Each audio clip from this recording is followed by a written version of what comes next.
আমাদের হাতে আরও একটি বিশেষ প্রতিবেদন রয়েছে, চলুন দেখে নিই।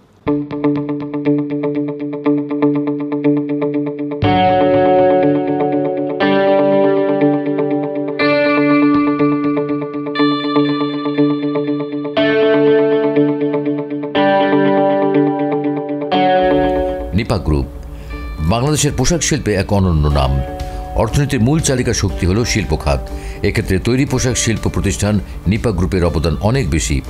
নিপা গ্রুপ শুধু দেশের বৈদেশিক মুদ্রার ভাণ্ডারকেই সমৃদ্ধ করেনি, একই সঙ্গে নিশ্চিত করেছে অগণিত মানুষের কর্মসংস্থান।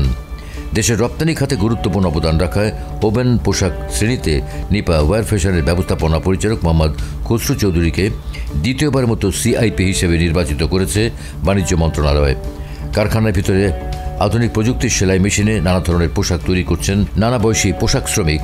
এখানে কাজের পরিবেশ সম্পর্কে জানতে চাওয়া হলে নারী শ্রমিকরা বলেন, 5 থেকে 7 তারিখ পর্যন্ত বেতন, ওভারটাইম সবকিছু দেওয়া দেয়। আমাদের বছরে 2টা বোনাস পাই, বাৎসরিক ছুটি পাই, ছুটি টাকা পাই। বছরে একবার পিকনিক হয় আমাদের ফ্যাক্টরিতে। আর আমাদের ফ্যাক্টরিতে মাতৃকালীন ছুটি পাওয়া যায়, আবার ছুটি টাকাও দেওয়া দেয়। সেই বিষয়ে আমরা অনেক ভালো। আমার কোম্পানির, আমি যেহেতু এখানে কাজ করি, এখানে অসুস্থ হলে চিকিৎসার ব্যবস্থা আছে কোম্পানির। তারপরে সব দিক দিয়ে কোম্পানি থেকে আমরা সুযোগ সুবিধা পাই। বছরেও আমরা বার্ষিক একটা ছুটি পাই, ছুটির টাকা পাই। তারপরে 2 ঈদে বোনাস পাই। সব কিছু মিলিয়ে আমরা ভালোই আছি।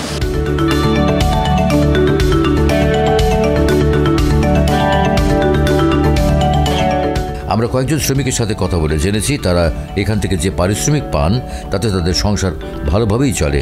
পরিবারের সদস্যদের নিয়ে খুব ভালো আছেন তারা। এখানে দীর্ঘ 10 বছর ধরে কাজ করছি আমি। আমাদের বেতনটা এখন বাড়ছে। আমাদের মানে ফ্যামিলিতে যে কোনো মানুষ আছে, সবাই কর্মস্থানে সবাই আছি। সবার টাকা পয়সা মিলে মানে সবাই অনেকটাই ভালো আছে। যে আলহামদুলিল্লাহ পরিবার ঠিকভাবে চলতেছে এখন। কিন্তু আগে সমস্যা ছিল, কিন্তু এখন বেতন বাড়ছে, প্লাস আমরা সব দিকে ভালো চলতে পারি। এখন আমরা বেতন দিয়ে এখন আলহামদুলিল্লাহ ভালো আছে এখন আমরা। এখানে সেফটি সিকিউরিটির বিষয়টি খুব গুরুত্বের সাথে নেওয়া হয়। দুর্ঘটনা এড়িয়ে চলার জন্য ফায়ার সেফটি ট্রেনিং সহ নানা ধরনের প্রশিক্ষণ প্রদান করা হয়। নিরাপদ, এরা 100% নিরাপদ। এদের কোনো সমস্যা হয় না। এদের কোনো দুর্ঘটনা হোক আর আগুন লাগার সমস্যা হোক, যে ধরনের দুর্ঘটনা হলে কোম্পানির পাশে থাকে। তারপরে বিশেষ করে যারা আমরা স্টাফ আছি সিনিয়র, যারা আমাদেরকে কোম্পানি থেকে এই জায়গাও কিনে দিছে, সেই জায়গায় বাড়িতে আমরা থাকি। আমাদের এইভাবে বেশ কয়েকজনের বাড়ির জায়গা কিনে দেওয়া আছে।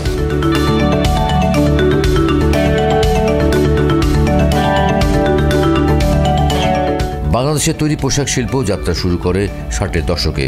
তবে 70 দশকের শেষের দিকে রপ্তানিমুখী খাত হিসেবে এই শিল্পের উন্নয়ন ঘটতে থাকে। বর্তমানে এটি বাংলাদেশের সবচেয়ে বড় রপ্তানিমুখী শিল্প খাত। এই খাতে দেশের শীর্ষস্থানীয় বৃহত্তম শিল্প প্রতিষ্ঠান নিপা গ্রুপের চেয়ারম্যান BJM এর পরিচালক, ঢাকা 18 আসনের সংসদ সদস্য আলহাজ মোহাম্মদ খসরু চৌধুরীর অবদান স্মরণীয় হয়ে থাকবে। তিনি দেশের তরে প্রতিনিয়ত কাজ করে চলেছেন ক্লান্তিহীনভাবে, নীরবে, নিভৃতে।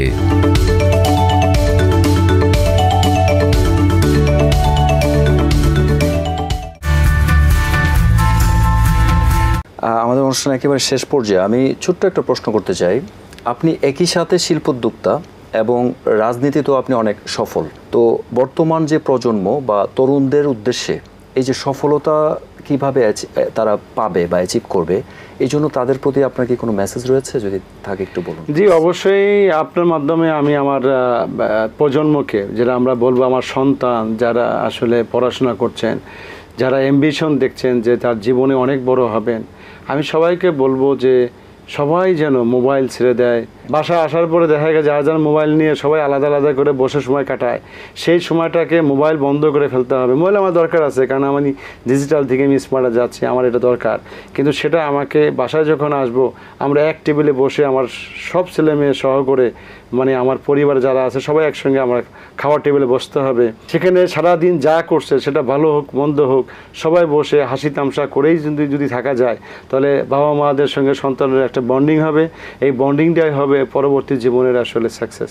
এই সাকসেসটাই যদি আপনি করতে পারে, তার জীবন কখনোই ধরে রাখা যাবে না। সে অবশ্যই কোনো না কোনো জায়গায় সে দাঁড়াবে এবং খুব বড় জায়গায় দাঁড়াবে। আপনার অনেক মূল্যবান কথা শুনছিলাম। সময় স্বল্পতার জন্য আমাদের অনুষ্ঠান আজ এখানেই শেষ করতে হচ্ছে। অনুষ্ঠানে আসার জন্য আপনাকে অসংখ্য ধন্যবাদ। আপনাকে ধন্যবাদ। দর্শক, ঢাকা 18 সংসদীয় আসনের সংসদ সদস্য মোহাম্মদ খসরু চৌধুরীর ঐকান্তিক প্রচেষ্টায় আবার বদলে যেতে শুরু করেছে ঢাকার দৃশ্যপট। উন্নয়নের নতুন দিগন্তের সূচনা হয়েছে। দর্শক, আজ এ পর্যন্তই। সবাই ভালো থাকুন, সুস্থ থাকুন।